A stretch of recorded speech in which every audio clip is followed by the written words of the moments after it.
Welcome to the debate room. It's June 9th. I'm so pumped for this episode. We're getting the truth today. One of Dustin's old friends. I've been informing myself for the past week on the subject.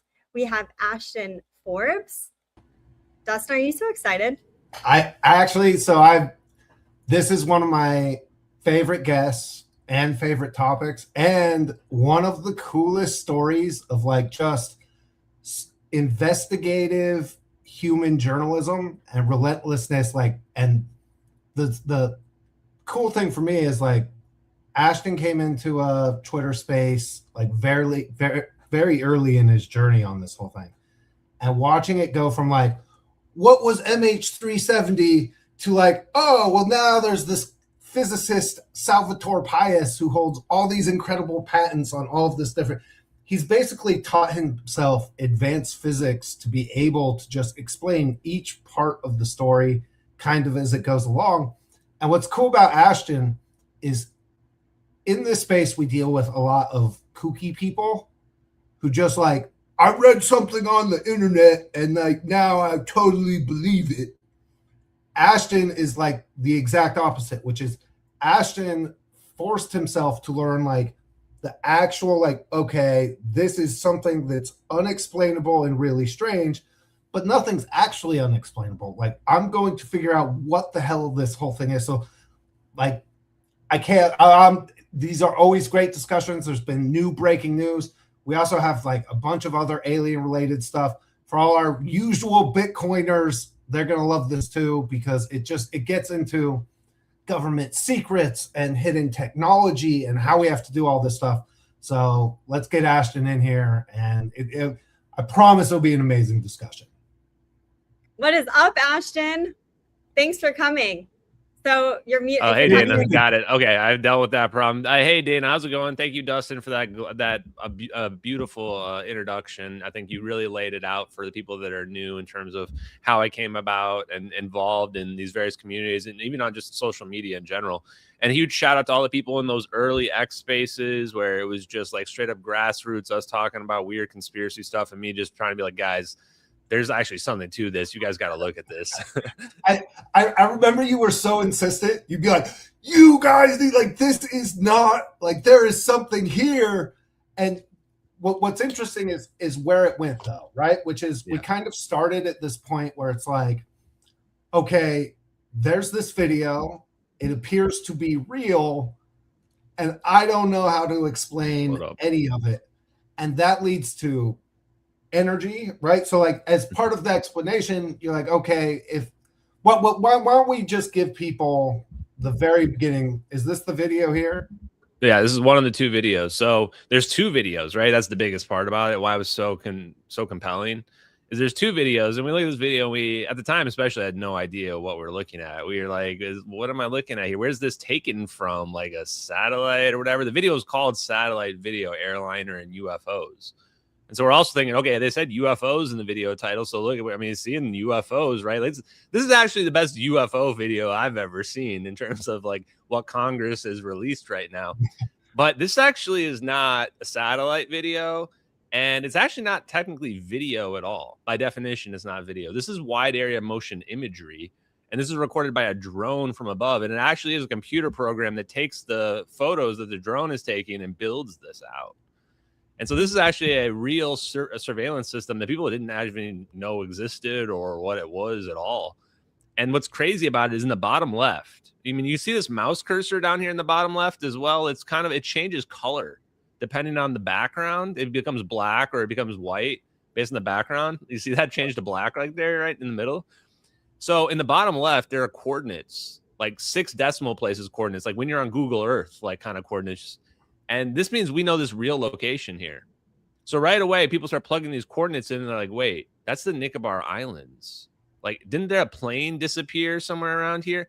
Oh, yeah, like Malaysian Airlines Flight 370 disappeared. Like, if you take the last radar coordinates in the Andaman Sea and the Straits of Malacca, and you just go straight for another 10, 20 minutes, you run into these coordinates right here.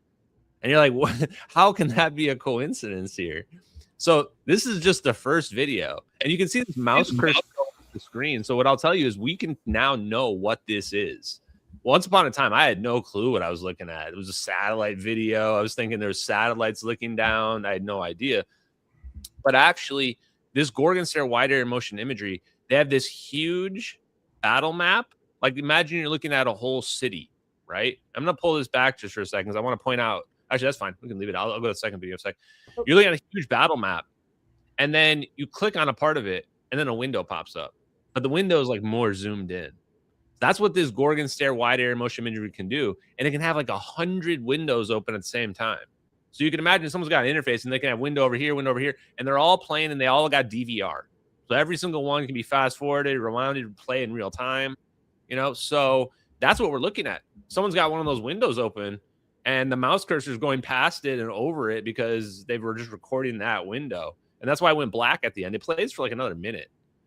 Yeah. So the second video here, because that first video, most people looked at the first one and they go, well, it just looks like low quality. It's just like this tiny sprite. It could be easy. Someone could fake this. There's not a lot of detail to it, except for the clouds. Clouds are like super high detail in there. And also that's nighttime. That's nighttime footage. So you might say, well, how can that be nighttime? Well, how can we also have orbs that make a plane disappear out of the sky? So there's a lot of question marks. Now, this one is a comparison video I'm going to play, which is the second video with the first video, I think inverted. Yeah, it's inverted next to it. So you can see the comparison of the motion of these orbs. This second video, I'm just going to pause it for a second. You're looking at an MQ-9 Reaper drone. Looking at the MQ-9 Reaper drone here. And we can tell where the camera is under the wing on the, it's got to be hard point number 5 on the MQ-9 Reaper. And I'm guessing this Reaper doesn't have a camera under the nose, or either we just can't see it. It's just perfectly cut a certain way. But this is almost certainly Litanium G4, which is this advanced targeting pods that normally are on like F-16s. And it's on this MQ-9 Reaper, like under the wing for some reason. And this is a custom loadout, so they can technically put anything in here. And it's using this color FLIR that we've never seen. Like, this is infrared, I think. Or maybe it's an optical with a rainbow palette. It's hard to tell, but I think it's infrared that we're looking at. Actually, yeah, I'm almost certain it is. And it's got this color palette we've never seen. So now we get to watch those orbs in color thermal, which now, just looking at the context, I have to say this has got to be military or intelligence, just from the surveillance capabilities. And also, why am I recording this event in multiple infrared surveillance systems? Like, that seems kind of on the nose, like you know exactly what you're looking for. Let me point out a detail. We can tell these orbs, they've got these dark lines coming out of them. This is clearly a propulsion mechanism, right? You look at this and you go, even if I don't know what this is, there's these lines coming out of it that are going in the direction of where the orb was and where it's going. So that means that's got to be its propulsion mechanism. And what I'm here to tell you is that's actually fusion propulsion. Those are X-rays coming out of this thing because they're doing fusion inside of it, and fusion releases X-ray byproducts, and you can initially use it as thrust. And so it turns out that two of the most prominent fusion companies that do field reverse configuration, that comes from them trying to figure out fusion for thrust.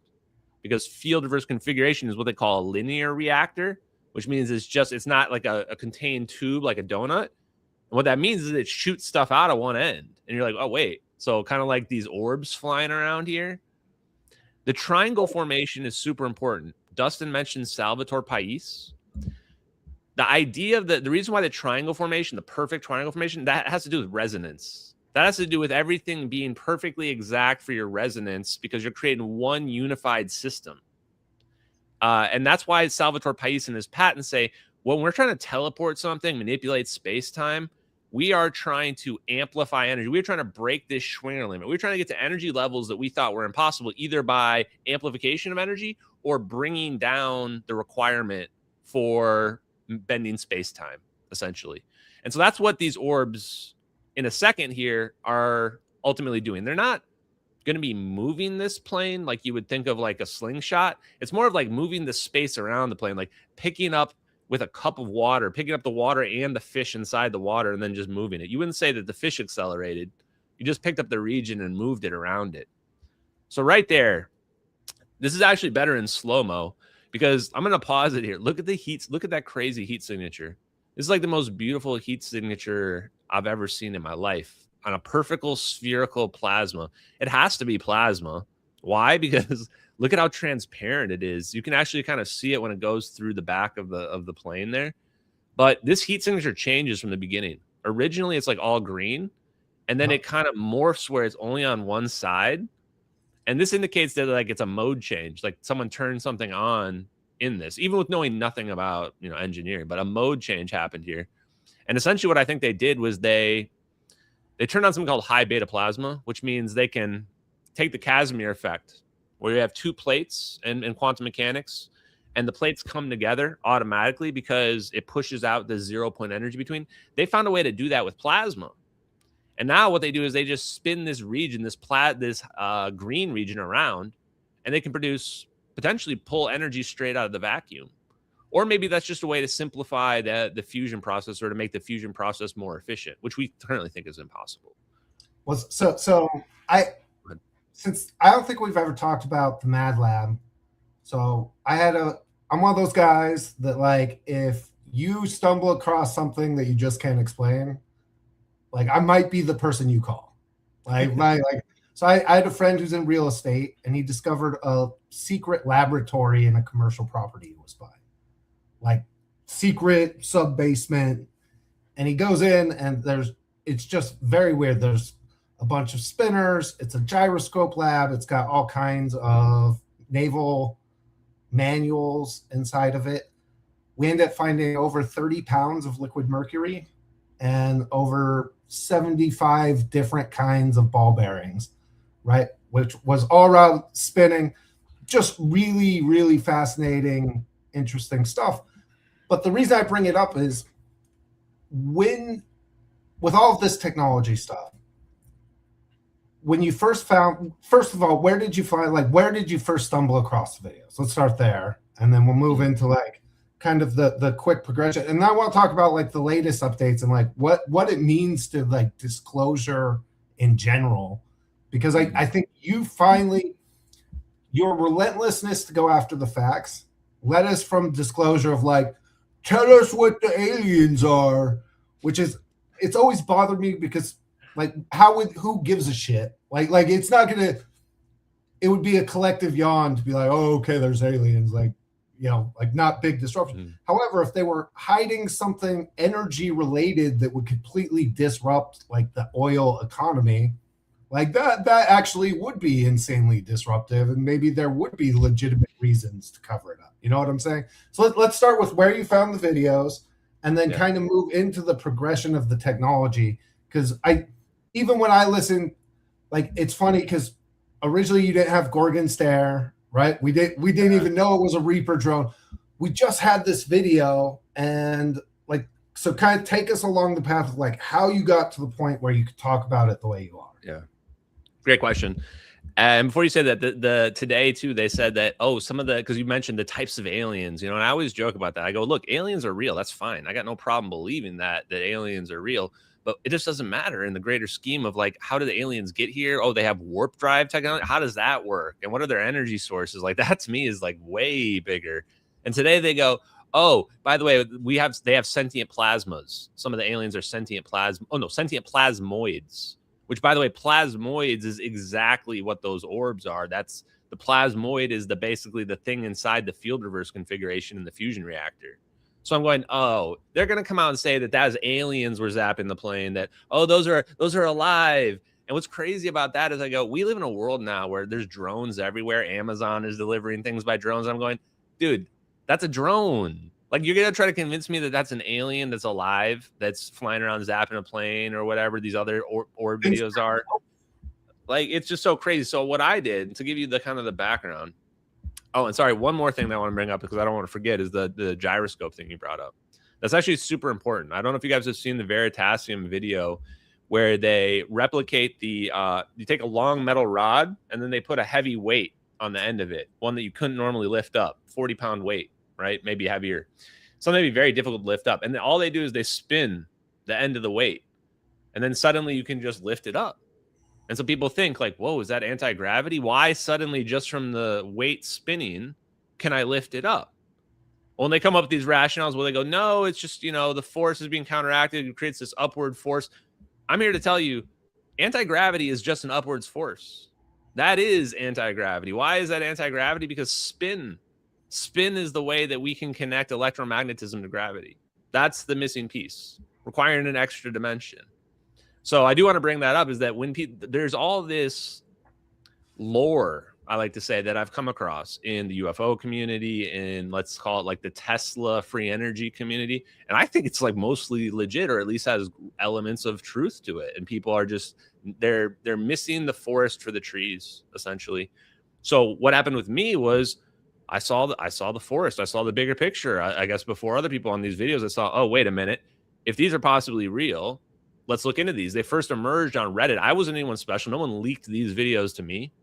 They were on the internet just like any other videos. No one was claiming them as their own. No one was claiming they had made them or anything like this. And quickly people proved they had been on the internet for like 10 years almost. They had reemerged in 2023, but we found out they had been on the internet since 2014. First question is, how nobody noticed videos for 9 years? But you find out they did. They were like posted on Reddit. Nobody paid attention to them. 0 upvotes. You're like, huh. And this is the kind of thing you would expect if there's like a real leak. You're like, wait, this is kind of weird. Normally if something's fake, like it gets addressed right away. There's like a big blow up for it, and then it gets addressed, and then it's done. But no. So the bigger part for me was there was 2 videos. If you tell somebody, even if you tell the debunkers right now, you say, hey, Mick West, what would be the best evidence you could ask for UFO? You say 2 videos that are military videos of a real live event. I go, well, you know what, guys? That's MH370 in those videos. That's a real event right there with 2 videos, and they're both military. And you know what they say? Well, that's fake. They go, that's fake. That's the first thing they say. So I say, I'm not so sure. I preach doubt on that front. They're sure the videos are fake. And I say, okay, well, who's the hoaxer? Nobody's ever claimed to make those videos, or actually that's not true. A couple of people did, and they got outed to be frauds themselves who were making that up. So I just started investigating it, but that requires looking into, okay, who leaked the videos? It requires trying to understand the physics. I mean, we're looking at something that even I thought was absolutely impossible. I'm not here going to lie to you guys and thought, oh yeah, I always knew teleportation was possible, or, whatever they're doing there, and that we'd have plasma orbs flying around. No, could never say that. So I started digging into the science. First person I connected with was Salvatore Pais, because I knew there were these UFO patents that were out there by this Navy guy. And I'm like, well, I think I'm looking at a U.S. related operation here. There's U.S. drones. Maybe I should contact this Navy guy that's got UFO patents and be like, hey, do you want to talk? First thing he does, replies back right away and says, set up a podcast. I didn't even have a podcast. It's like a dude with like 1,000 followers on Twitter. I'm like, podcast? Like, you're a Navy engineer that's got Navy patents for UFOs. And so now I understand why. I've spoken to him now on my podcast 5 different times, I think, maybe even more than that. And my evolution to understanding the science has come a really long way. And I realized he's right. Those patents are real. I don't know what the internal drama is, you know, for that. That's actually exactly what I was going to mention. The book Faster Than Light by David Froning is exactly who Sal's referencing. So basically what I did was I just started looking at the papers that Sal's referencing and the names of the people he's referencing. Hal Puthoff. I'm like, okay, let's read this paper. Quickly realized, like, this guy's got to be at the top of the cover up of the whole UFO thing. Like, he's doing podcasts talking about it. I'm like, wait, this is weird. His physics is the answer. So check out Salvatore Pais' stuff. And then lastly, just to before you guys, I'll let you ask some more questions. So I followed that path down, and I basically find that, like I said, sure, there can be aliens, but the government has absolutely figured this technology out. It doesn't have to come from aliens either. The science goes back over 100 years, all the way back to Tesla. And the idea of an extra dimension and unifying gravity and electromagnetism goes all the way back to Kaluza Klein from like 1919. And Ferris Williams is probably one of the most prominent people that rediscovered it when he figured out, he calls it the 5D dynamic theory, which basically takes torque, spin, and that's how he unifies electromagnetism. He can even come up with the magnetic moment of the Earth from the spin of the Earth. And he's the guy, the reason why he's so important, you say, who's this guy? Ferris Williams, never heard of him. Because he was actually a Navy engineer / scientist, never got a PhD. And I'll tell you why. He could have gotten it easily. Because he corrected the thermonuclear weapons yields. Like, the thermonuclear weapons, they're stored, and people do the math and are like, hey, this is how big this bomb is. How much damage would it do if it blew up in our storage facility? How many people would it kill? And so he's doing those calculations. He's like, dude, these numbers aren't right. He's like, these are off by 50%. You're like, how can it be off by 50%? It's E equals MC squared. How can the math be off? Well, the math is off because they're not including an extra dimension. There's a whole aspect to the equations and to the calculations of the bomb that wasn't even being incorporated. So they have this huge tribunal. This should get talked about way more, where he goes up against the Navy's top brass on this with just armed with a calculator. It must have been like the 90s or the 80s or something.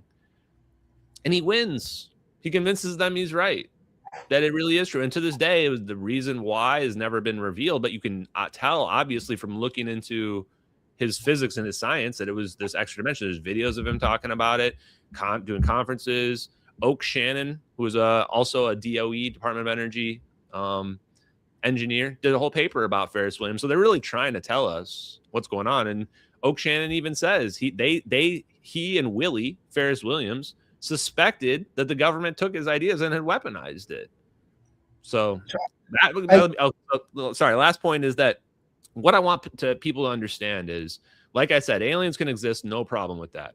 What I'm concerned about is that the government's got this technology. We paid for it. We paid for the research into it. And we're probably hiding it, like you said, for some good reasons, for sure. But ultimately, if you think about the people that are the ones that are gatekeeping it, I guarantee you, if I showed you who they were and we all realized who they were, you'd say, I'd never want that person to control my life. You know? Well, and I want to let Dana ask some questions, because like I've been through all the journey, so it's kind of cool to have fresh eyes to ask questions that maybe we're not thinking of, because there's always good information that comes with that. But when you bring up like, okay, it's on Reddit and no one's paying attention to it, I can't help but like struck the juxtaposition between a real leak of like, holy shit, you guys, like, okay, if you're in a position of power, do you do a big press conference with a bunch of congressmen in Washington, D.C., where you ask for preemptive forgiveness on everything? Or are you like, holy shit, everybody's not supposed to know this. I'm going to figure out how to like drip it somewhere and hope that someone finds it with it. But I can't really draw attention to it because, you know, I'll be charged criminally and it'll be a big problem for it. To me, it's funny because we have it in our heads like, oh, it's supposed to be the Grush press release. Like, that's what a leaker looks like. To me, it's like, dude, if I really knew we like something needed to get out that we didn't want to get out, I'd probably try to, I don't know, slip it on some social media platform and hope somebody finds it at some point. It's just me. It's all I'm saying, you know? Nah, that's too funny. I'm interested to hear what Dana thinks about that, because she's probably fresh to this, but that's the exact same. Maybe I'm too jaded, but that was the exact same feeling I have. Is like, they're doing this press conference to demand immunity ahead of time with, hey guys, can we show you anything? Nope. we can tell you there's plasma aliens, and we can tell you, but you go ahead and trust us. Just give us full blanket immunity, and then sure, we'll tell you the truth. Like, compared to like, here's some videos that are on the internet. And then everybody's going, don't talk about them. And then I find the guy that leaked them, and they're like, no, don't look into this. Don't look into this guy's case. He's not the guy that leaked it too. You're going, okay, so you tell me which one you believe is more authentic, right? The whole sideshow that's been shown up that they didn't reveal anything. They got congressmen lined up. They got film producers lined up versus like some guy on the internet going, holy shit, look at this, guys. Like 2 videos. Can't believe this is out here. Anyway. Yeah, I saw your post complaining about the immunity. It's a ridiculous sort of thing to ask for. I mean, it's clearly like just trying to protect themselves. And yeah, like why are all of the best artists not found? They're not popularized. So obviously the best technology we don't know about. And on top of that, it's being suppressed for sure, because it would ruin our economy. I mean, if we simply had access to all the technology that was available, we would be putting the biggest companies in the world out of business. It would affect our GDP. And then beyond that, it would affect our Department of Defense, like all the narratives that we've been told for many years. So yeah, I'm just as jaded with you guys. And when I was watching all of your interviews, Ashton, I mean, what fascinated me is that you were no longer you talk about like the CNN kind of background that you used to have. You would just learn information on TV, kind of take it at face value. Now you're digging, finding your own evidence, you're reading about it, on your own. And it's like, of course, like nobody is going to take the time to do this. So it's respectable. Plus you have the background to kind of understand it and made yourself have the background. Well, look at it this way.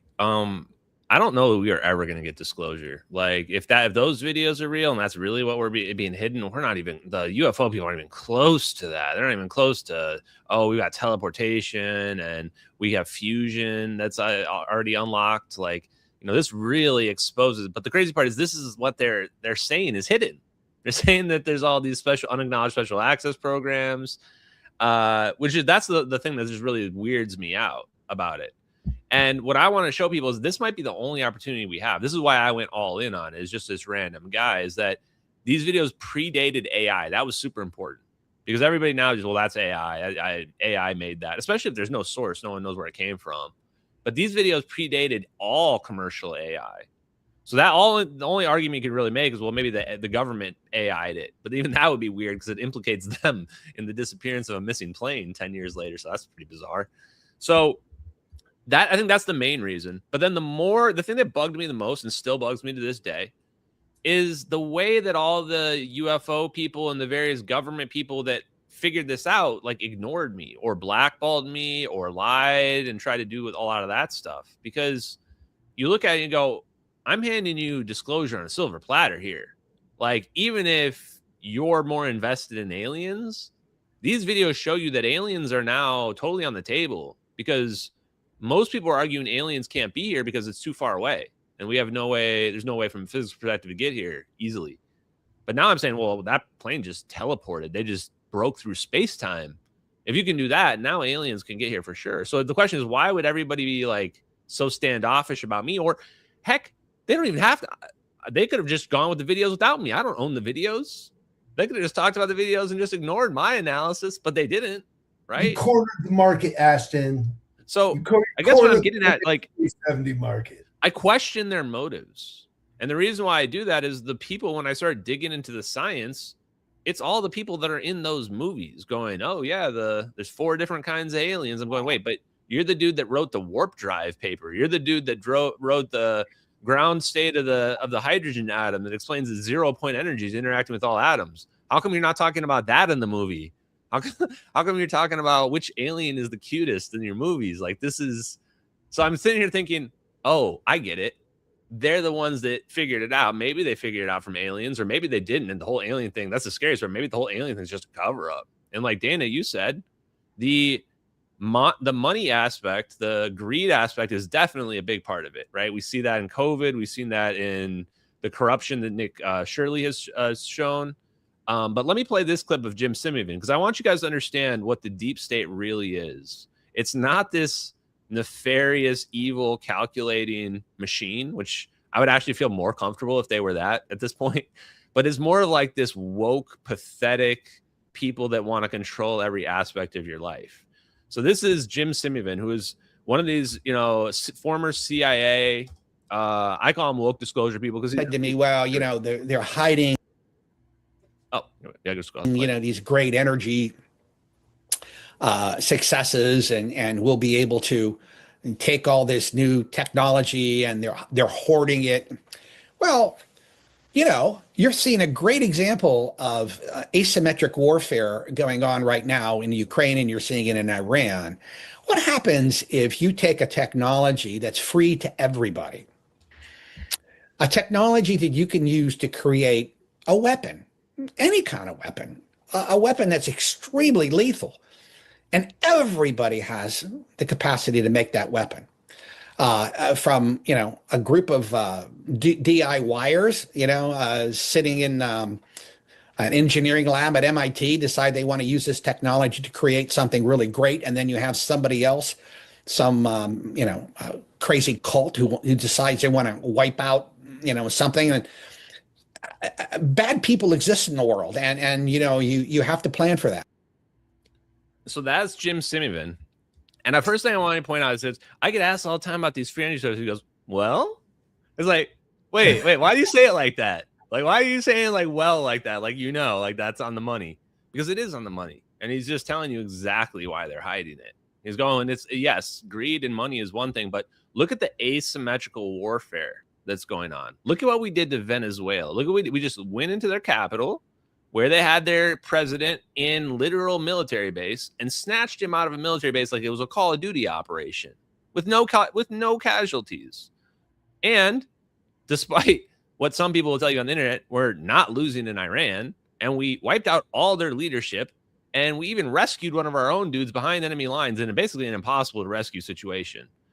And the only reason why that stuff's possible is because we have this military and technological advantage, because they have been hiding these weapons and lying to people, and basically when the stuff that we are proliferating is the old technology stuff that's obsolete that we can already beat.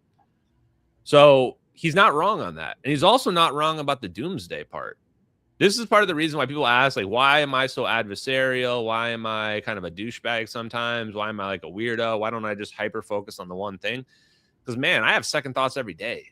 I'm sitting here thinking about this. Like, I don't think people realize, like, once you start to understand the physics, you realize they just scaled up a quantum effect, something that was so tiny that you couldn't even see it. They scaled it up to a plasma orb that's 20 feet wide or something like that. You can just keep scaling it up. In fact, it gets more and more powerful in fusion the more you start to scale it up after that point. So you realize very quickly you could easily design something that could annihilate the whole planet, that could maybe even create a big bang. Like, the imagination's limit. In fact, there was actually a real project where the Manhattan Project guys were trying to figure out how to make a bomb that could blow up the whole planet. And then they stopped doing it because they decided it was unethical to try to come up with ways to blow up the whole planet. I'm not even making this up. That's the craziest part. So you realize, like, this really is the end of the world. It's actually just a matter of time until the technology gets far enough advanced where anyone has a bomb in their hand, they can blow up the whole planet. And we will eventually reach that point. And so, those are the people that are making the decision to determine what is safe for you. And then my counterpoint, because it is a political debate at that point, is we're really talking about free will or not now. Like, if you're telling me you can't trust me with the realities of the universe, then do I even have free will to make decisions anymore? To me, that I say I'd rather just be wiped out than have those people making the decisions on what I'm allowed to have and what I'm not, personally. So I mean, I'm of the mind that, like, this technology is older, and the reason for it being hidden, the bad guy argument has never really worked with me. It just doesn't. I also am somebody, though, who doesn't believe nuclear weapons will ever be used again.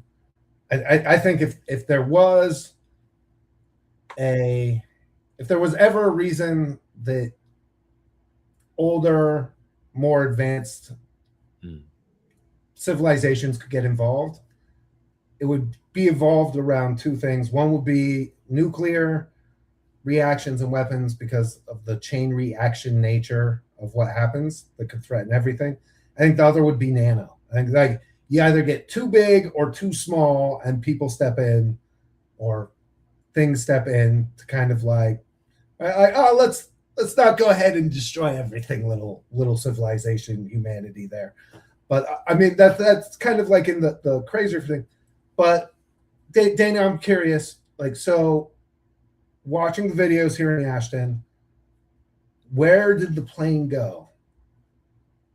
Like, do you think the plane actually disappeared? Because like the people, the government bots on the internet will tell you it just crashed into the sea and we never found any of it. And then every once in a while, we'll be like, oh my God, we found some random wreckage out here. But you know, they stopped doing that. You notice that was happening every month when I first started doing this. There was a news story that was like some dude knows some fisherman that was on a boat. He knew exactly where it went down and he dug up a piece of the wing. There was all these stories and now that's all stopped. Like the last search failed again, the fifth search, and didn't find it. But so were you asking Dana though what her opinion is in terms of? Yeah, I want to get her because I've been listening to all your interviews. Fresh takes on all this stuff. I mean, I thought that when Ashton was going through all of the evidence, like, first of all the lithium batteries, I mean, I can barely get through. I know that security is a lot tighter than it used to be. Fair. I was actually in Vietnam during this time when this whole thing happened. And I think that, like, even at that point, I mean, security was tight. I can't bring in a battery. I've been pulled in the back to, look at one of the screens as they screen my suitcase and say, ma'am, what is this? Is this a battery? I've forgotten a battery before. So how did they get so many in the plane? And then also, Ashton, when you were talking about all of the 20 or so like Chinese that were on the plane, I mean, it's just a little fishy. So yeah, I don't know what happened. Head, to be honest, but I'm listening to Ashton. There was early on, I had two thoughts on the process, like very early on. One was, oh my God, some aliens with some super advanced technology use some drone technology and zap the plane away. And then the other thought was, is this some kind of operation?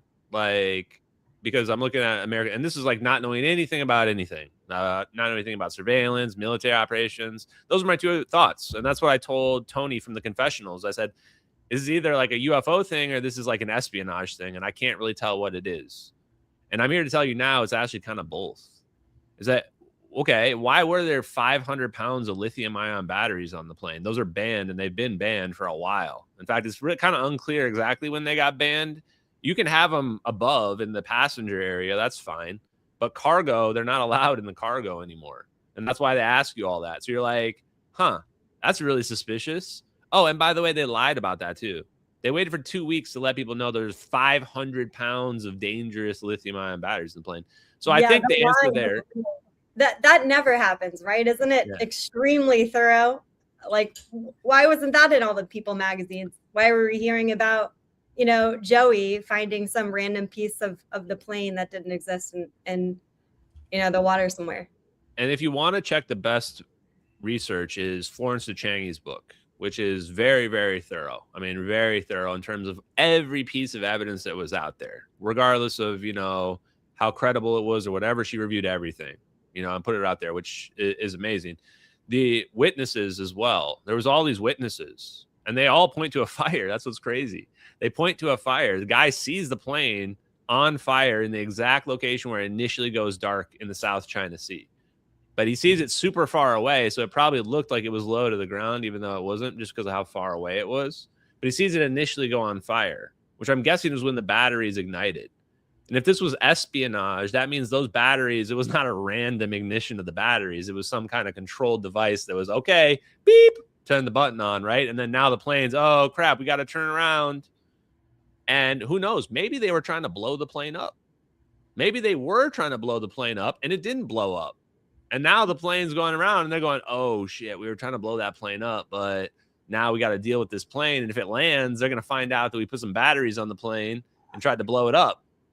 Right. So what's the second bet? Okay, well, now we got to orb the plane into the next dimension. Well, not necessarily the next dimension, but you get the point.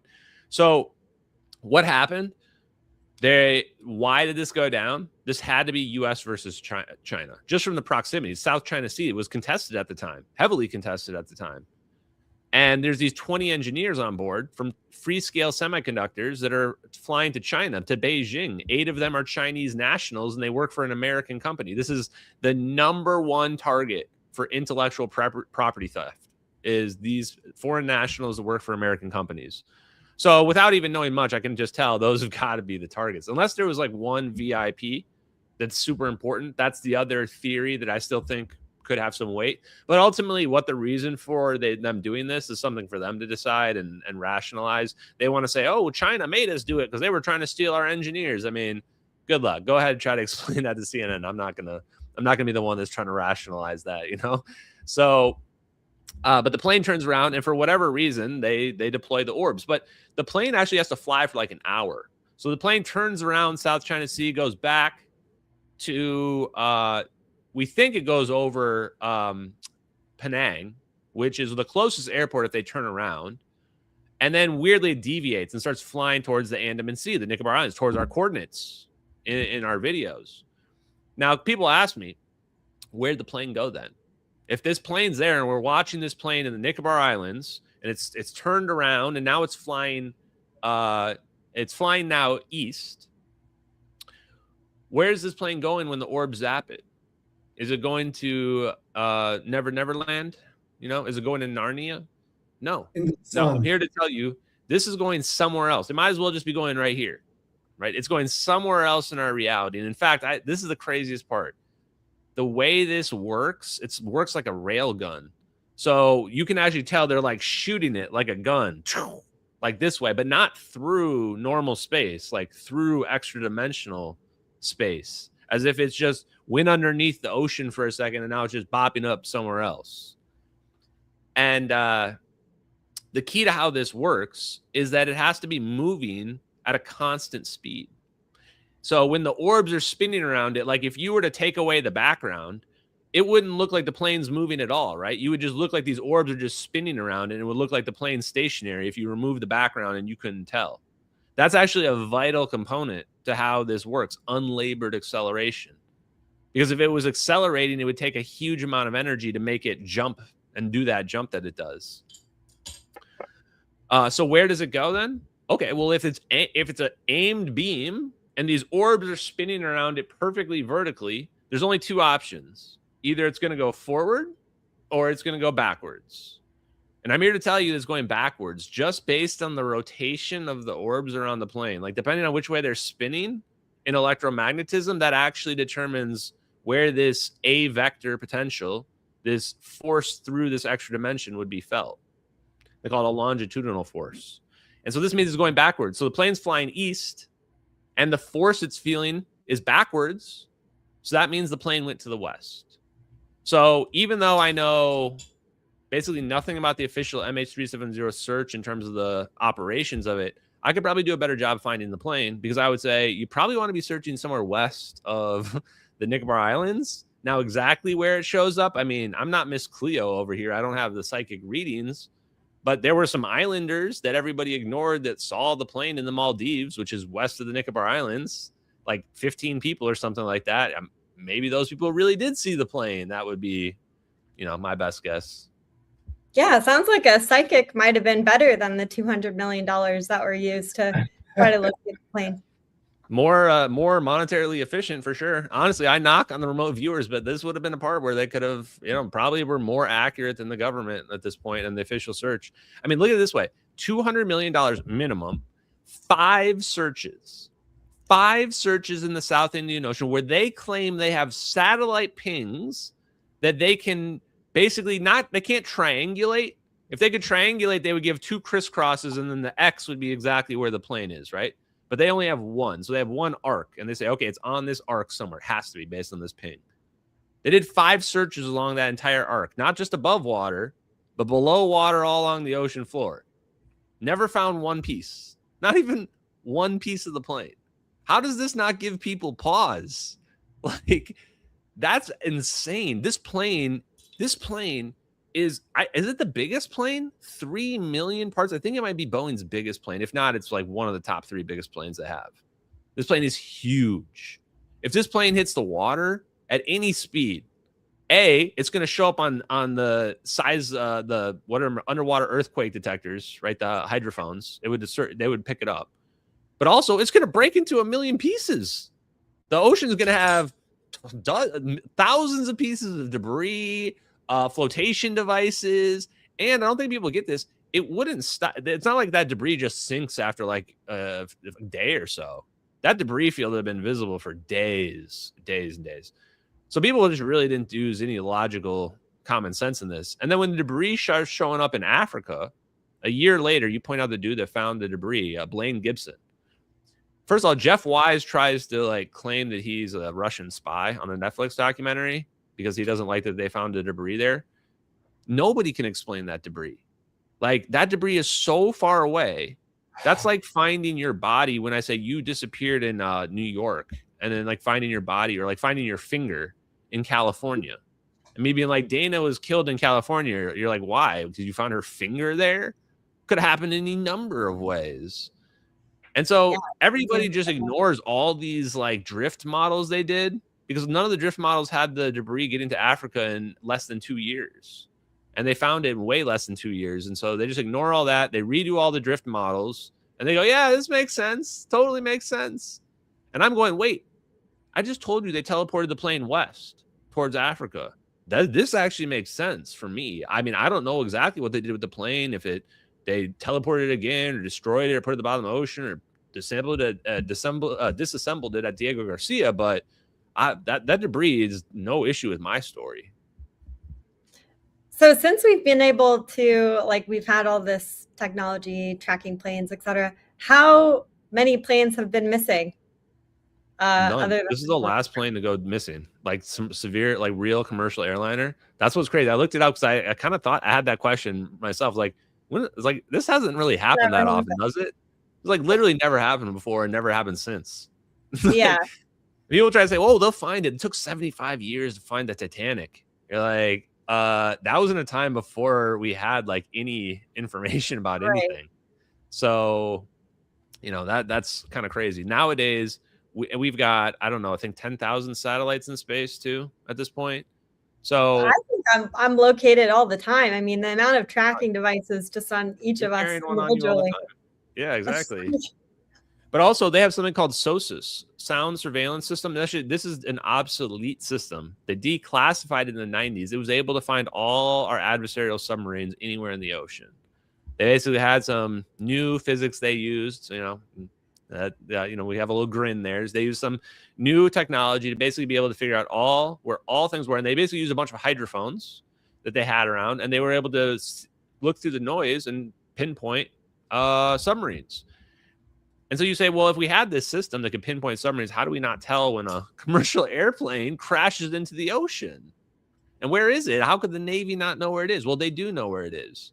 And that system is obsolete. We have Palmer Luckey was going on some of those podcasts saying we can detect every whale in the ocean. And he's not lying. They can literally tell. He says the problem actually is filtering the whales out from the submarines. He's like, that's the actual problem, is that we can detect so much stuff that the issue is not detecting, it's filtering it out. So and anybody that's probably been in the Navy knows too, there's no way they don't know where the plane is. There's just absolutely no way. Even without the videos, I tell you, there's no way the United States doesn't know where it is. So this kind of implies that it really was us that's covering it up, the one that was responsible for it, and the one that pulled that operation.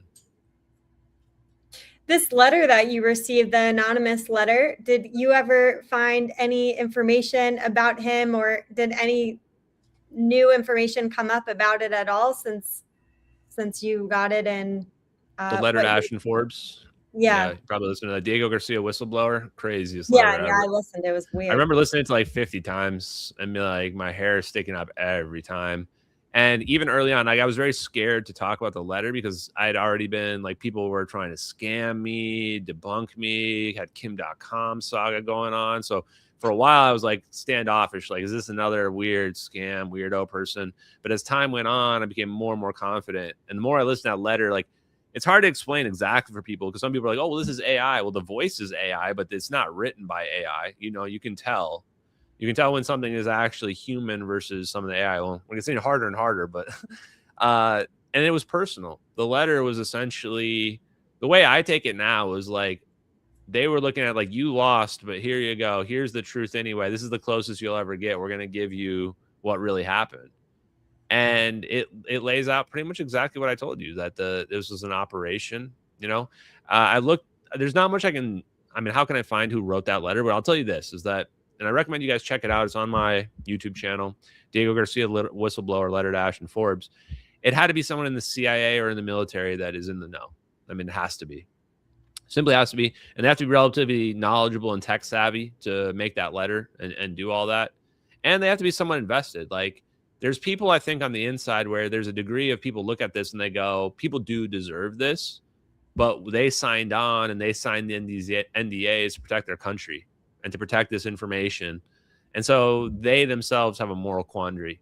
Like, hey, I know about this truth of reality that could change everything, but I just explained to you what all those reasons for why they're hiding it. And they go, yeah, but all these reasons too at the same time. So instead, what's the middle road? Well, the letter to Ashton Forbes. Here's what we did. Here's why we did it. Here's why no one will ever believe you. And here's the reason why we're not going to reveal it. Because if two warring factions had this technology, the world wouldn't last a day. But also, they wanted me and all of us to know that all the world's problems are for political reasons. When a plane disappears mysteriously and no one knows why, it's not because aliens did it. It's because humans. It's humans' problems, right? Can you tell me what 0-point energy is in like the plainest terms possible? Yeah, the energy of space-time itself. So it is space-time. It is the reason why there's distance between here and here. You know, why are these points not on the exact same place? Why are they separated? Because 0-point energy is the paint that gives our space-time form and structure. 0-point energy is also dark energy. Dark energy was just 0-point energy renamed because they didn't want people to basically probably figure this all out. Because once you figure out space-time is 0-point energy, you go, well, wait, I was told space is empty. I was told space is an empty vacuum. But it's not. Space is not an empty vacuum. Space is a medium. That's why it's space and not nothing. And that space is a medium that we can push through. So the way I think about 0-point energy is like this. We're taught space is an empty vacuum, which would mean that we're in an empty ocean at the bottom of the lake or whatever, right? And it's just all empty. But that's not the reality. Reality is there is some 0-point energy. They call it the lowest ground state. But it's the reason why some things never freeze. Like helium-3 never freezes, no matter how cold it gets. And the reason is because there's this 0-point energy. There is energy there. And this is like saying that there's a balloon. I have a balloon that's blown up. Well, if I pop that balloon, it's going to shoot stuff everywhere. You can get force out of a balloon that's blown up.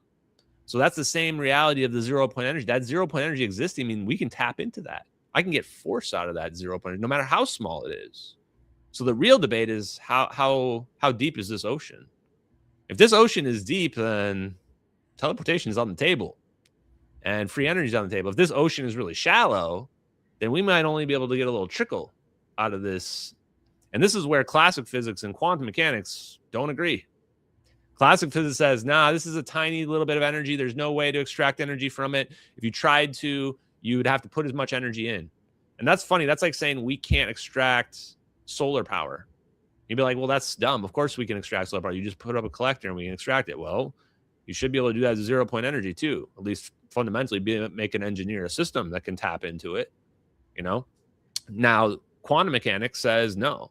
Quantum mechanics says if I just take this, if I make an empty cube here and I suck out all the air and I suck out all the heat and I suck out all the light, so all the energy is gone from this empty cube, there's still something there.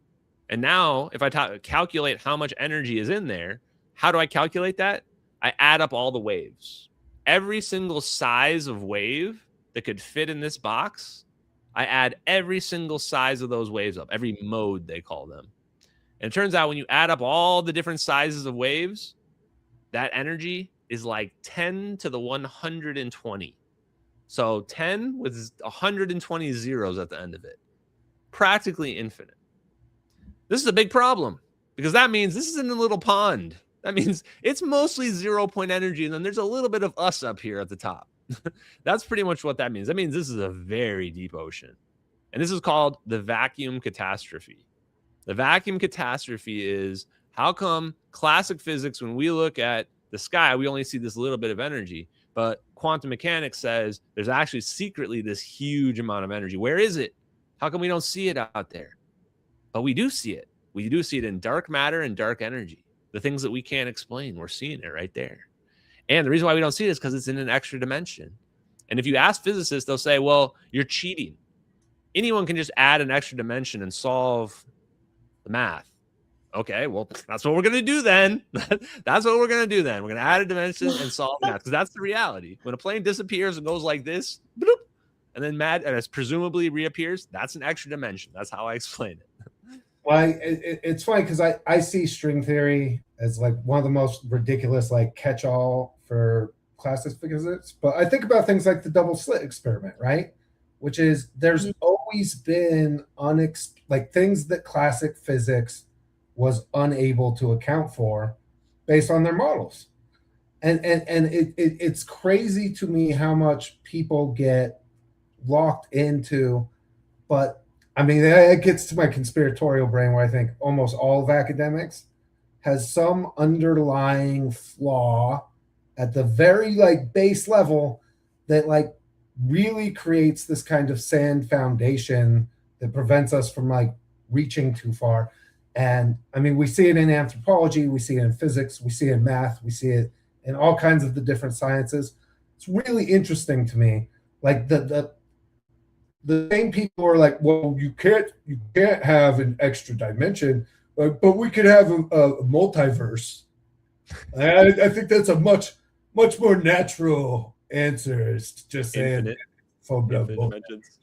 My understanding in physics, we can't even really decipher what time is. That's something that we can't even really use in any algorithm, right? So exactly what you're saying, Dustin. I mean, what are we even studying then in school? Well, I think of Tesla.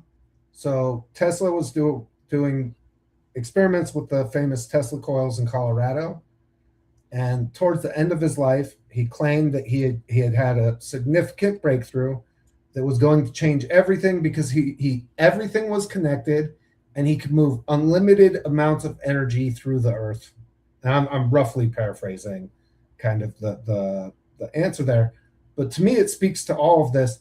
And Ashton, we've had this conversation before too. I think it's interesting, right? Which is the debunking of ether, like the ether, and how there have been experiments that signaled towards things, and yet everybody would latch on to one that didn't quite meet the scientific standards or right reinforced the classic physics look of things, because otherwise all of the time that all of the quote unquote physics experts had spent like learning about this stuff, if you change something at the base foundational level, it has the ripple effect all the way up through, and like telling everybody that like they've got to go relearn all of it because we got something wrong at the base level.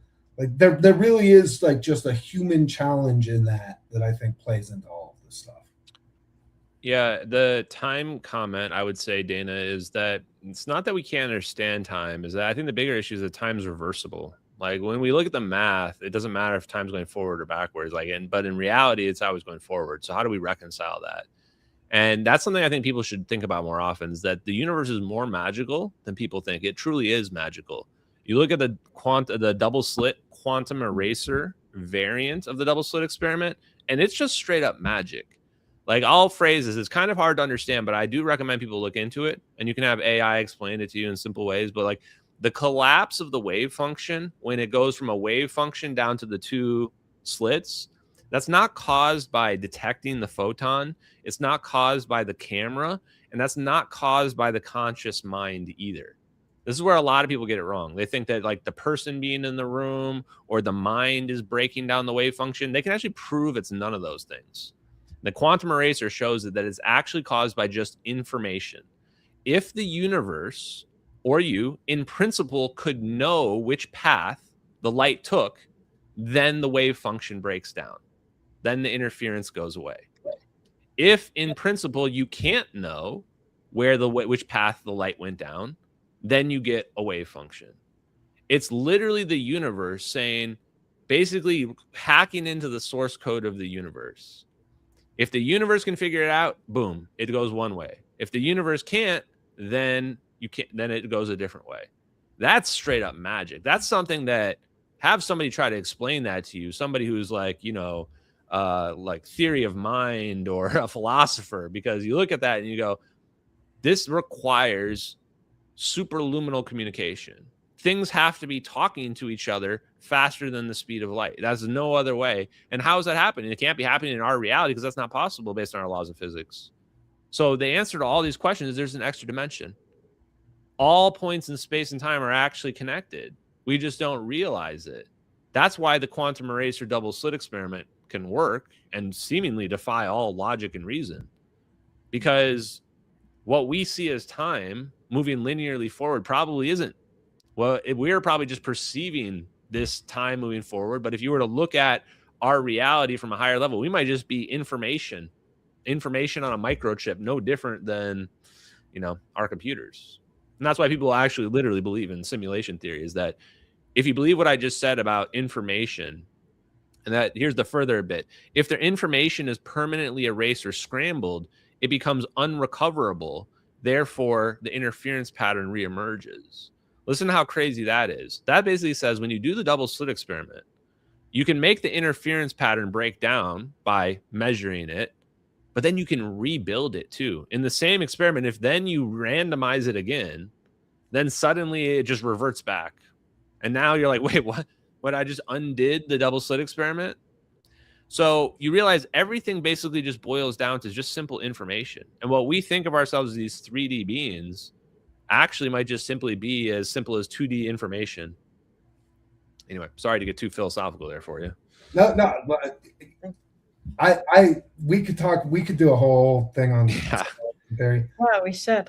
No, because simulation theory and time is like one of my favorite topics. But it's curious because I've been thinking about Bob Lazar a lot lately. Like, because I go back and I kind of reevaluate people who have tried to be whistleblowers and disclose things. And you go back and you look, most of them are like, everything they predict is full of shit.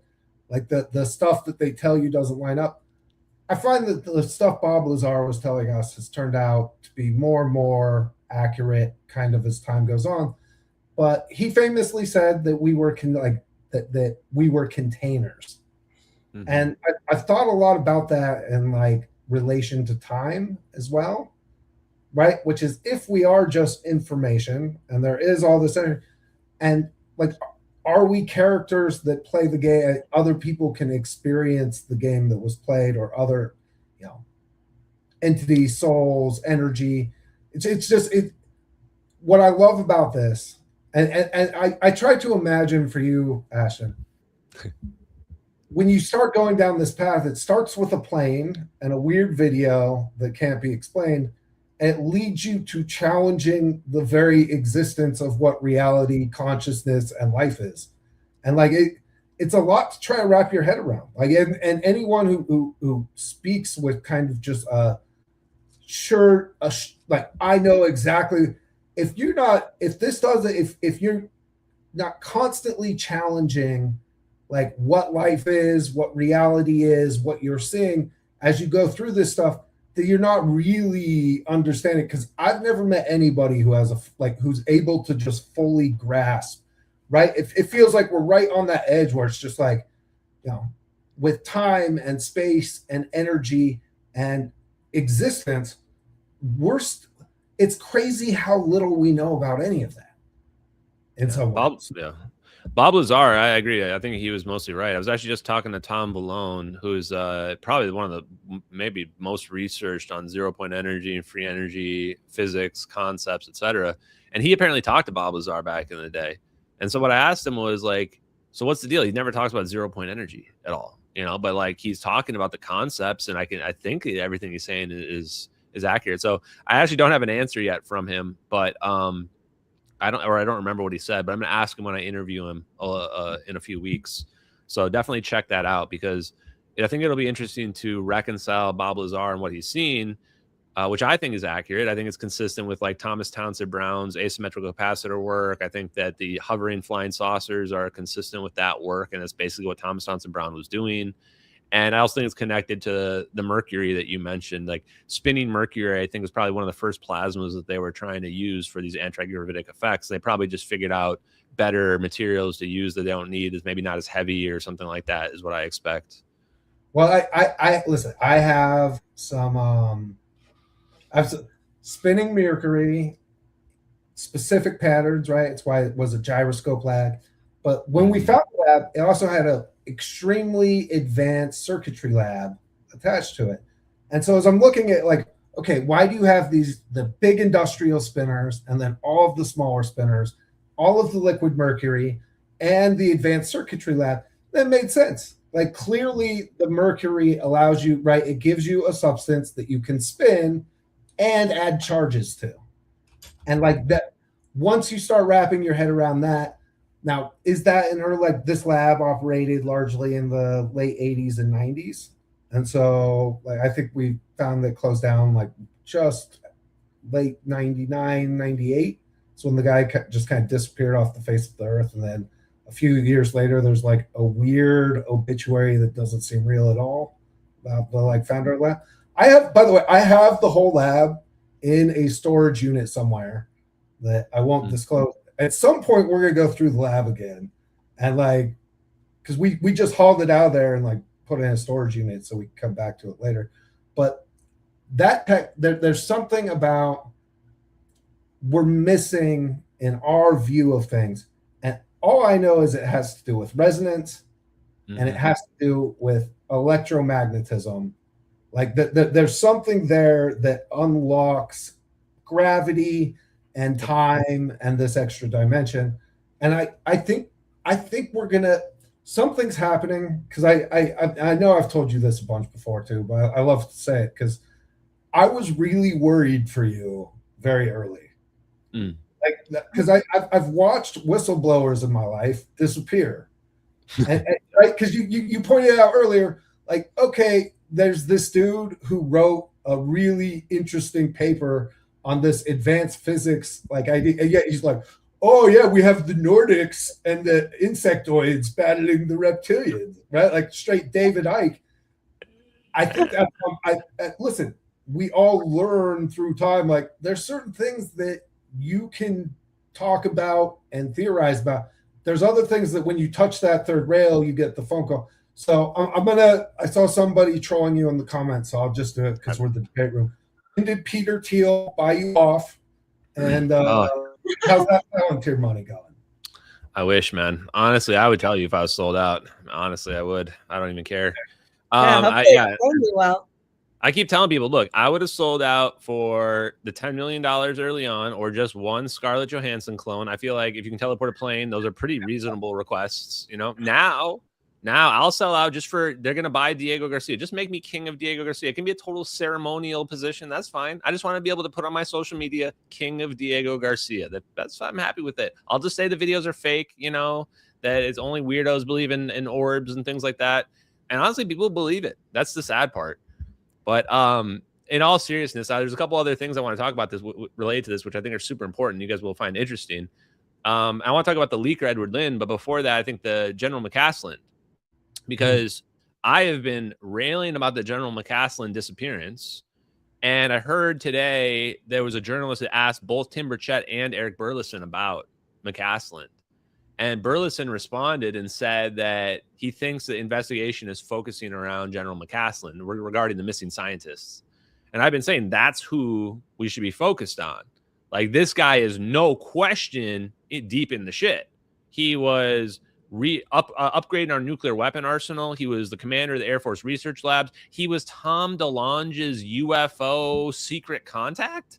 I'm like, well, when I found that out, I was like, whoa, There's videos of Tom DeLonge, audio of Tom DeLonge talking about their interaction at the airport like it was some kind of movie, or they're meeting in the back room in the corner. And he's going, it was the Cold War. I'm like, okay, dude, we need to find this general right now, because this guy knows where all the bodies are buried. And he definitely did not just be like, oh, time for me to go kill myself on a hike or whatever these people are saying. There's no way in hell, dude. While his wife goes, okay, for people who don't know, General William Neal McCaslin disappears around noon. I think it was around February 27th. Don't catch me on this date. And it was less than 1 hour after his wife goes to the doctor. Wife goes to the doctor, comes back, husband's gone, changed his clothes, left his phone is off, and his gun is missing. She can tell he changed his clothes. You're like, you look at this scenario, it's not a suicide scenario. I mean, that's a scenario where like somebody picked you up. Like that's your homies came and picked you up and you dipped out. Like that's what that scenario is saying right there. So that's the reason why I look at that scenario and I go, okay, something is wrong here, especially when you know the guy's contacts and you know that we've got these UFO files that are coming out. This disclosure is seemingly coming out. I've been pushing for it as hard as possible, exposing everybody I can possibly expose. You just have to wonder, is this guy's disappearance connected to the information that he knows? And could either an adversary have picked him up, which I think is unlikely, or more likely, could our own deep state or CIA have picked him up and put him in hiding somewhere, or, taken care of him? I mean, because this isn't the kind of guy that you allow to go missing.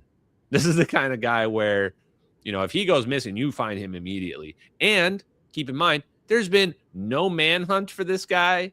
FBI has been no press conferences or anything about this guy, just dead silence about it. Pretty suspicious.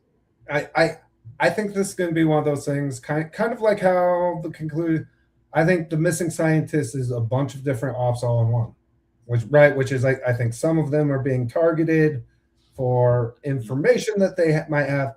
And once scientists people researching specific fields start disappearing, then you have to move to protect other ones, right? Like this is some like 007 level movie shit going down with all these scientists around disclosure.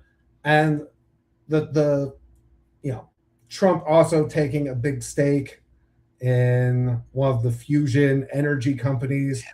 You want to tell if the Trumps are investing in something, it probably means that they have some information that maybe something's going to break on that ground in some way that's, let's say, significant.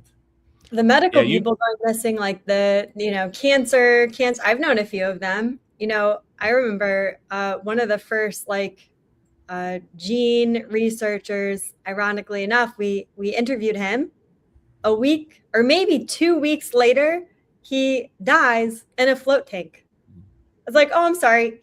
You drowned in a float tank filled with salt water? I mean, if that's not a message, I don't know. I don't know what that is. It's horrible. And this was, I don't know if you guys knew this, but this is account. This is the craziest story. I don't know if this is General McCaslin, but I can't dismiss it. This account named TMB Spaceship. Somebody told me about a week after McCaslin died or disappeared. They messaged me and they say, hey, you check out this account that follows you. Like they stopped posting the day that McCaslin disappeared. And so I go look, and sure enough, not the same day, disappeared the same hour. This account had been posting every single day. And they're an Air Force person that's been posting this, which they posted in my replies in 2024. And I remember seeing this going, dude, what is this? I mean, like ion pumpy thing for Ashton, closed cycle plasma amplifier, dynamic plasma alternator. At the time, I had no idea. Now I know this is basically what's inside the orbs. If it's not exactly this, it's like some variant of this essentially. And they're like flooding this zone in the bottom left with ions that reduces the Coulomb barrier to make fusion happen at lower temperatures.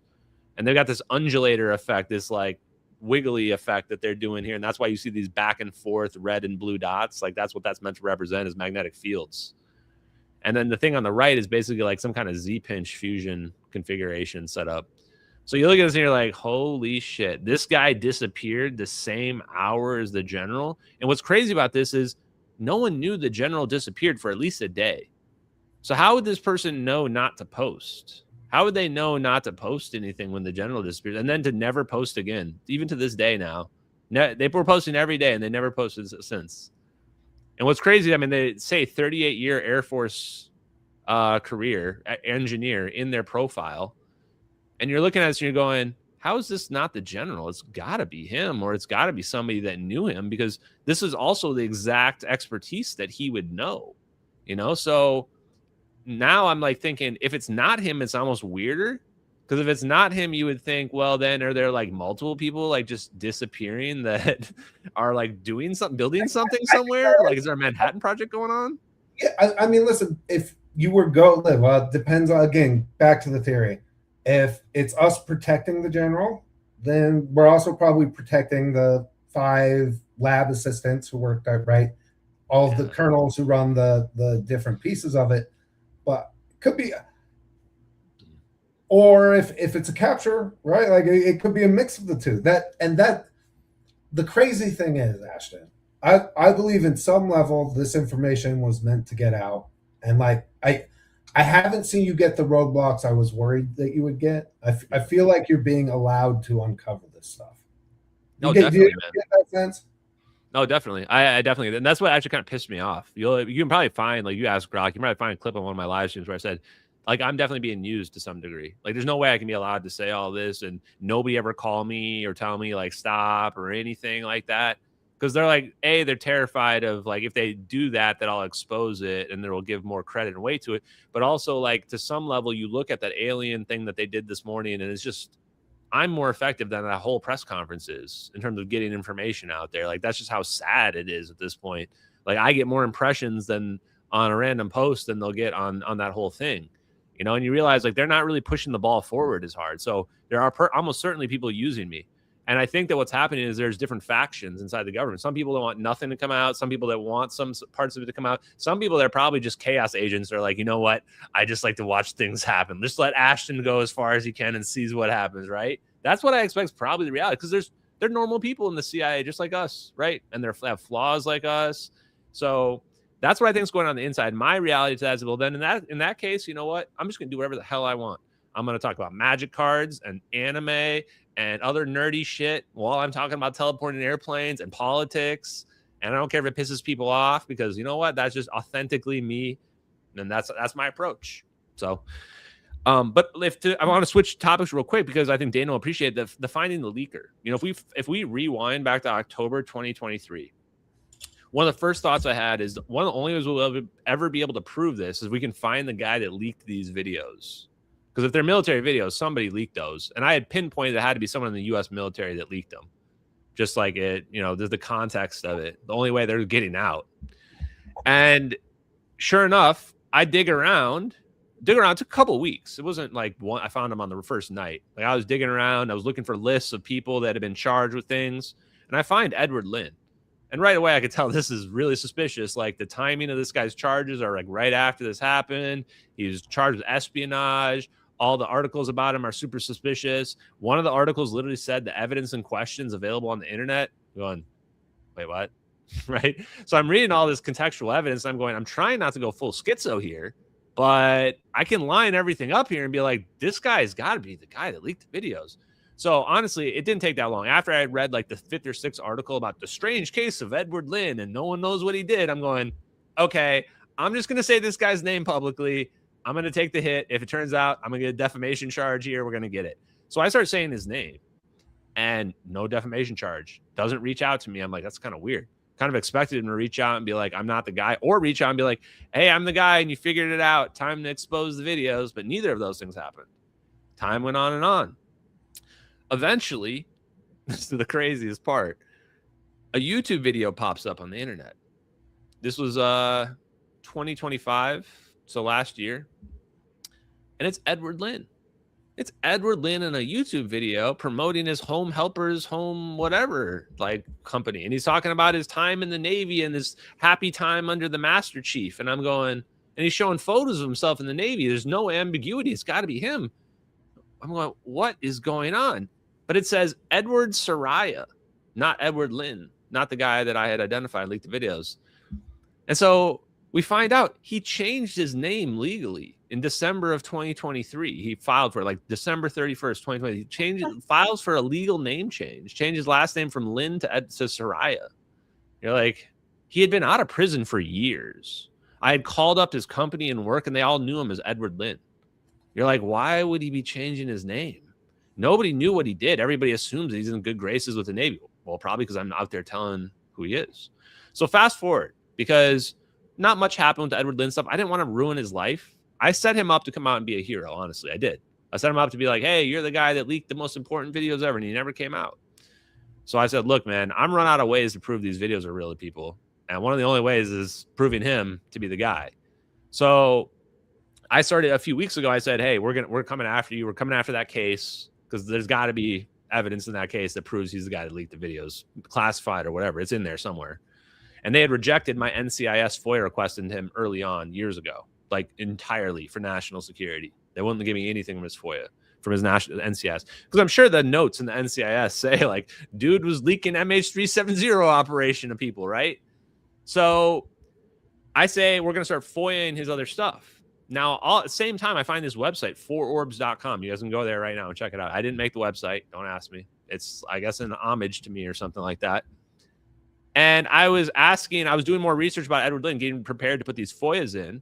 And the AI tells me that a FOIA request was already put in and fulfilled in 2026. And I'm going, I didn't do that. I'm like, what's this? I asked AI, what's the source of that? Oh, fororbs.com. And I'm like, dude, what? So I go back to that website and I'm start digging around through it.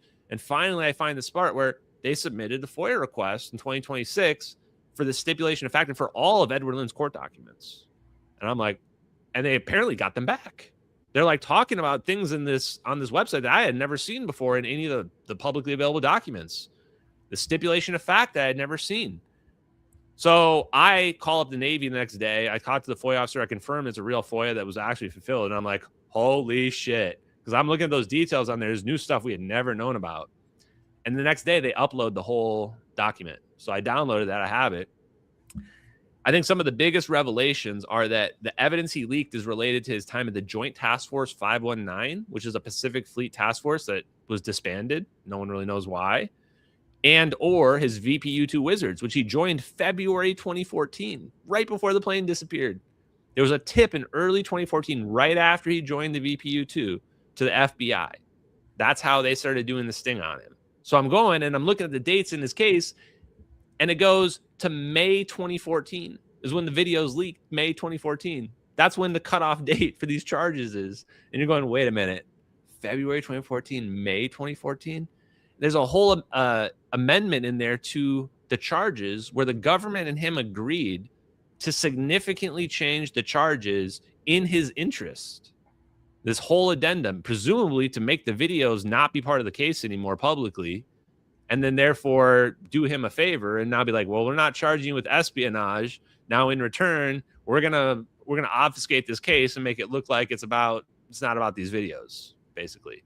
And the crazy part is when you read the context of the case doesn't make any sense without the videos. It's like, oh, he was talking to some Taiwanese girl that he was interested in. He told her a little more than he should have. So what? Like, who cares if you just told somebody something? Oh, I told somebody we can teleport them. Who cares? Or he was talking to a Chinese massage therapist, which the government even admitted she's not a foreign agent or anything. Or like, oh, he lied on a leave form and said he was going home, but he went to Taiwan. Okay, but so what? Did he do anything? Like, did he do anything bad? Oh, he kept notes in a notebook about his operations. I mean, yeah, that's technically bad, but did he like show anybody or give it to anyone? No. So you're realizing like there's no overall thing here, but they put him in jail for 9 years, even after that plea deal. So you're like, even after they dropped the charge or they lowered the charge, you put him in jail for 9 years. What could be so bad that is related to that? So I think that whole case is about MH370, and we can prove it now because it shows there's a whole secret classified addendum. The new document says there's a secret classified addendum with all the details about what he leaked. I'm like, well, holy shit, if we get that, then, game over. But just in case, what if they removed it from the case? Well, there's ways to figure that out too.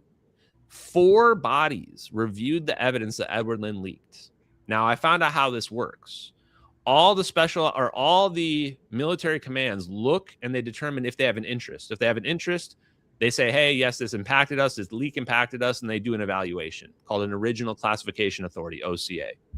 The 4 that reviewed it, the Navy, top brass, which makes sense, right? Edward Lin was in the Navy. Pacific Command, which makes sense because Edward Lin was the VPU-2 and the Pacific Command. Africa Command.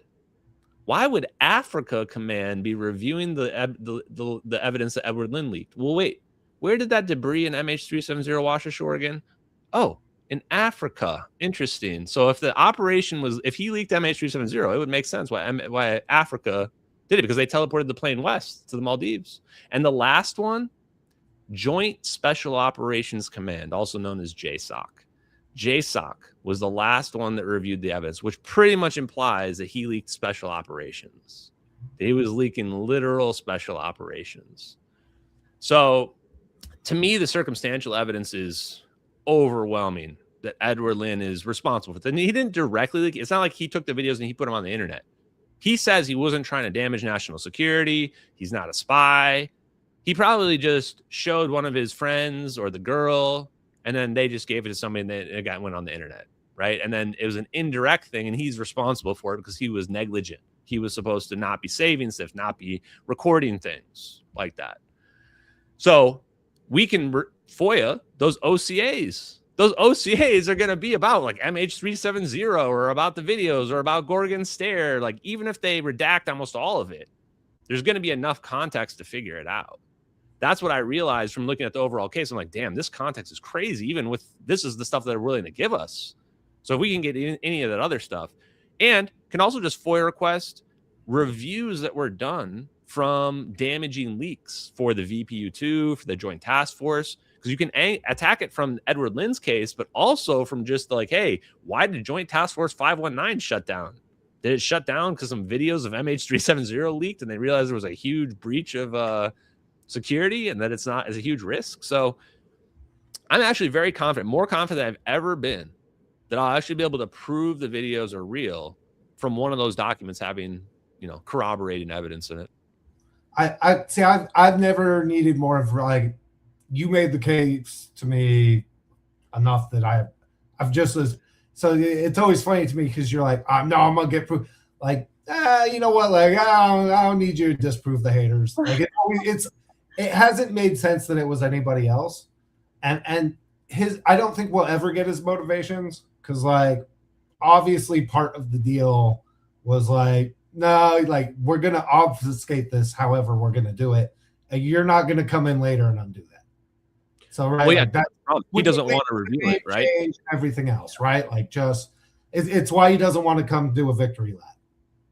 But it's hard because if you come out and you have FOIA requested documents that, pretty much unequivocally show he's responsible for those videos, it becomes very difficult for the media to ignore it. Because you know what I do next? Then I just start literally photocopying those and just sending them to MSM journal news stations and the New York Times, and then I just start posting. I sent these to you on there. Why? Because I just make it more and more awkward. Because as you go back to this whole alien thing, there's a narrative that's being pushed. They're asking for immunity. They're trying to blame this stuff on aliens. They're saying that there's sentient plasma orbs, which, again, I'm not even against these things, but I can already tell they're going to use that to try to avoid responsibility for what they did. And so I want to have all the evidence saying, not only did I figure it out what they were hiding, but I even sent it to all your journalists. I talked to your podcast bros. I sent it to your mainstream managers, and you all ignored the evidence. You didn't just ignore me. You ignored the evidence that was right there that they did it, right? And so that's, maybe the best we can do. And the reality is you might be right. Maybe it's not going to move the needle. Maybe it's not going to do much. But I'm in this for the long run, right? I haven't been looking at this in terms of short-term gratification. Like, oh, next month is when we'll get the videos real. I've been looking at it in terms of like the 10 to 15 to 20 year scale. Like, this is a battle that has been waging for probably 80 years or more of suppression of these technologies. And if I had to guess when they were going to finally tell us about the fusion and the teleportation stuff, probably another 100 years from now. I'm just trying to say, can we pull that back and make that 20 years from now? Even that's a win for me. I might still be alive at that point, as opposed to previously. I don't think they were anywhere close to this. So I'm honestly totally realistic about the chances and what we're trying to do here. I'm just trying to stack the evidence so high that when that day comes, there's no, oh, we didn't think it was possible. Yeah, well, you just ignored the evidence, right? I'm much more optimistic. I think we're going to get some of the technology disclosure soon, right? Like I'm not talking like Disclosure Day Spielberg movie soon, but like pretty soon. Dan, are you going to go see Disclosure Day? Sure. Sure. Why not? So you know what's funny? Me and Jen rewatched the X-Files recently, like last 3 or 4 weeks. We've been binging like old episodes of the X-Files. The wormhole stuff was remarkably prevalent in 90s TV.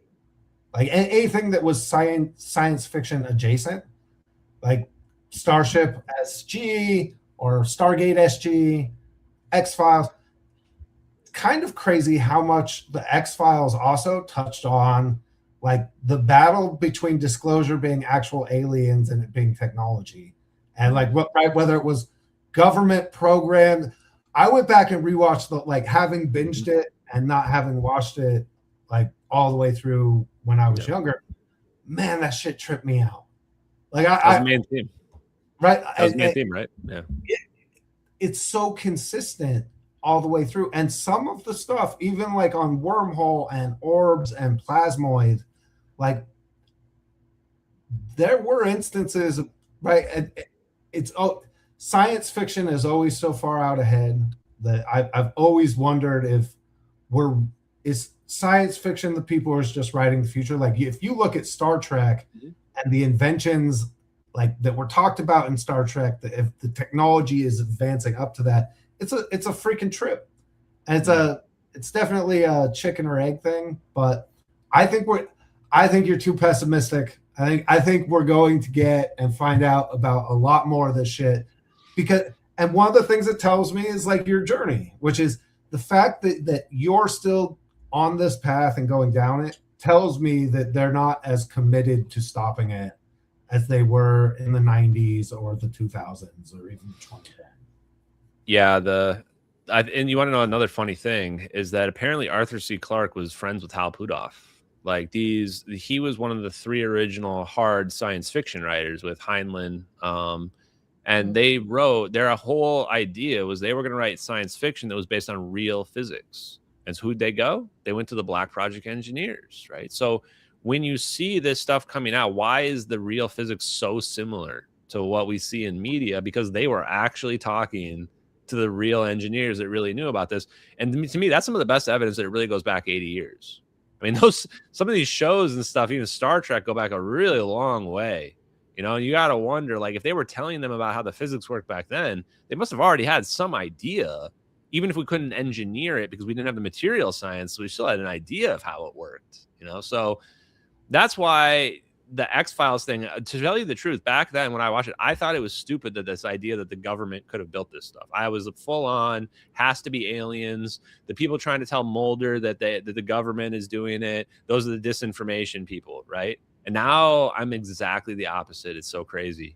You know, now I'm like, wait, no, those were the smart ones trying to tell Mulder. Mulder was the brainwashed one thinking that we can't understand alien technology, right?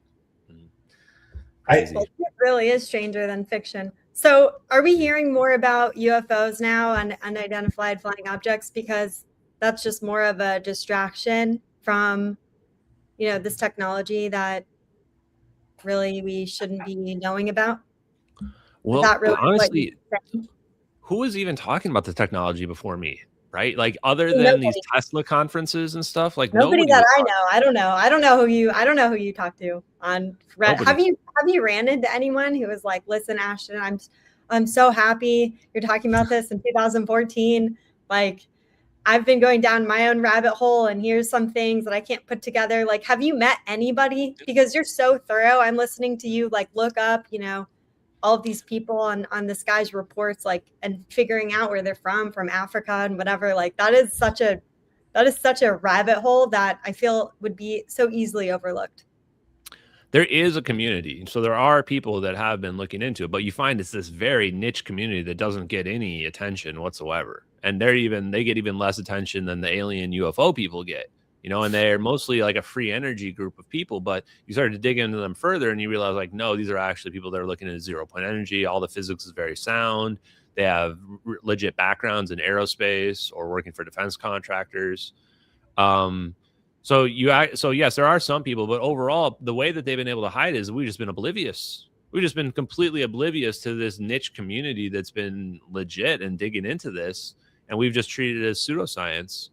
And that's the way that they've been able to hide it without this like almost brainwashing, conditioning campaign that gets us to ignore this idea of free energy and think that this is all pseudoscience.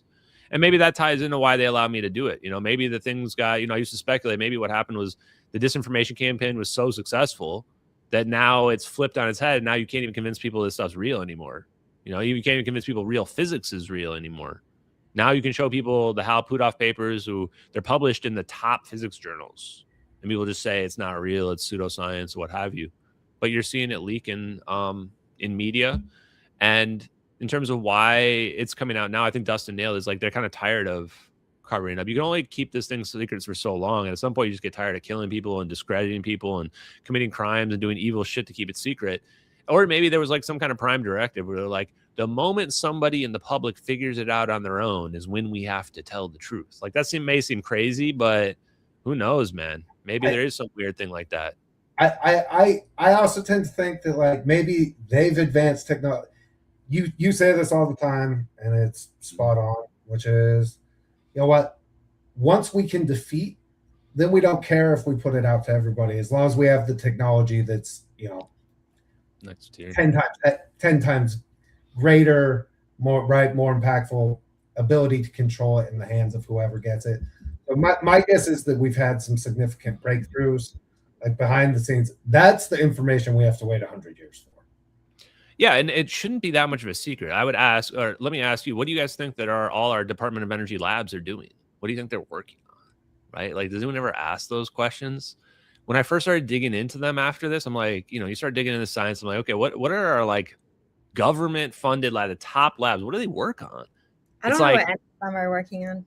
Yeah, right. You don't know anything. It's like, oh, magnetic mirror machines. I'm like, wait, what? Magnetic mirror machines? That's like what the plasmoid is like the whole idea of like trapping these particles so that it stays bounced inside of it and then eventually shoots out the way you want. And so you start to realize like all the stuff they've been researching is like control of the plasma, precision, like explosion detonation, which is like the orbs like converging on each other. Like, wait a minute. If I add up what all the DOE has been doing, all this plasma research, fusion bomb research, it adds up to these orbs actually. Like that's what's so crazy about it. And so this is what I tell people is like, nobody reads. We just don't look, you know, and I'm not trying to judge people. I'm just saying like just collectively as a species, we don't look and we don't check this stuff out. And I didn't either. So for people that are interested in this conversation, what I would say is first thing you want to check out is the Defense Intelligence Reference Documents. Those are the most important papers on the internet. When I finally debate Eric Weinstein, first question, have you read the DIRDs? If you haven't read them, why? And when he tries to be like, well, yeah, I've read them. I'm like, which one's your favorite? Which page? Tell me which topic, because I've read them all. Like, I'm going to quiz him. Because these papers are all about warp drives, extracting quantum energy, how negative mass propulsion works, literally optical cloaking, invisibility, wormholes, everything you could want is all there. And Hal Puthoff is the one that got them commissioned from the Defense Intelligence Agency. And they were classified papers up until like 2017. It's like everything you could possibly want. So just start there if you don't believe me or whatever, because that's where all the secrets are. And this is why I make fun of the UFO people, because Hal Puthoff's like their main guy. He's on all their movies. And they're the ones going, we don't know how this alien technology works. And I'm like, have you looked at his 38 papers that literally explain exactly how the alien technology works? Might be that. They don't. Like, it makes me think of all these other areas, like the health, the health world, where like nothing in medical science is even remotely close, I think, to what actually helps people recover, their health issues. It's all about like quantum, sunlight, mitochondria, like all the blue zones, the best areas in the world that have the healthiest people have crystals underneath the ground. Like my doctor never told me, hey, if you want to like lower your inflammation, why don't you just go spend some time, you know, in one of these areas with the best UVA, UVB sunlight that has crystals below the ground, and like walk around on the ground and get sunlight. Like my doctor never told me that.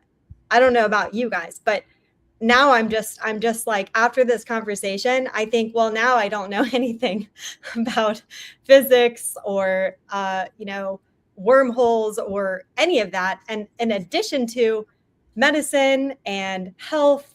So it's easy to just discredit you. Like it's easy to have all the information and then just be told, well, these are just crazy people. Well, that's why I don't know if I'm as optimistic as Dustin is, although I want to be. Well, no. Here's the deal, though. It's across the board, which is the number of times that I will read a piece of legislation, right? And now they're thousands of pages long. On all topics, what's being debated is often 180 degrees from whatever's actually like happening. And that's every time I've gotten deep on it, right? Whether it's pick an issue, when I've put right, because I'm crazy and I can get in the middle of whatever, when I witness something with my own two eyes and then witness how all of the online experts talk about it, I realize that like that's true. Like we've gotten into this thing where we believe, like the people on the interwebs believe they're the experts, and they literally have been like tricked into not looking at any of the real stuff that is available. And there, so when I say disclosure, right, the general public are never going to take the time and effort to get to a certain point. But there's always going to be a small group of us who are willing to look deeper. And I think we're getting more and more at like citizen journalism, which is really, Ashton, what I think you do. Like, right, it forced you to go down science and all of these different rabbit holes. But really, at the end of the day, what you are is a citizen journalist. Like somebody who's like, I'm going to figure out what the fuck happened on this thing. People can pick a topic. And I promise it within the, if you dedicate an hour a day for 2 months on any topic, you will realize that the generally accepted wisdom and expertise that you find online is whack. Right? Or at least surface level, right? Yeah. Dana with medicine is another great example. Like we've done all this stuff with doctors. It's crazy how like the difference between doctors who are like working the like health farms are different than like the people who are truly interested in medicine and healing. And it's such a sharp divide, but you see it everywhere. And so anyway, stop being so pessimistic. We'll get there, Dana. Don't worry. Yeah, my last thoughts on this would be that my last thoughts would be, I'm not trying to confuse people. I would say that I'm trying to do the opposite of that. In fact, I would say that the UFO people that you listen to, like on the presentation, those are the people who are trying to confuse you. Those are the people who are trying to say we can't understand how the alien technology works. We can't understand what these UFOs are. No one can understand where a missing Malaysian plane went, right? Those are the people that are trying to confuse you. They're trying to tell you you can't understand anything. You shouldn't try to understand anything. Just believe whatever we say, right? That's not what I do. I actually do the opposite of that. What I tell you is, here's what it is exactly. You can fact check me. You can double check it. Please, I even recommend to do so. I tell you to check out the scientific papers that are published, that are peer reviewed, that you can come to your own conclusions on. Because I don't want to be someone that's just telling you.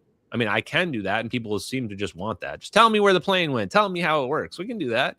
But I prefer to just show you and say, check out the book Faster Than Light.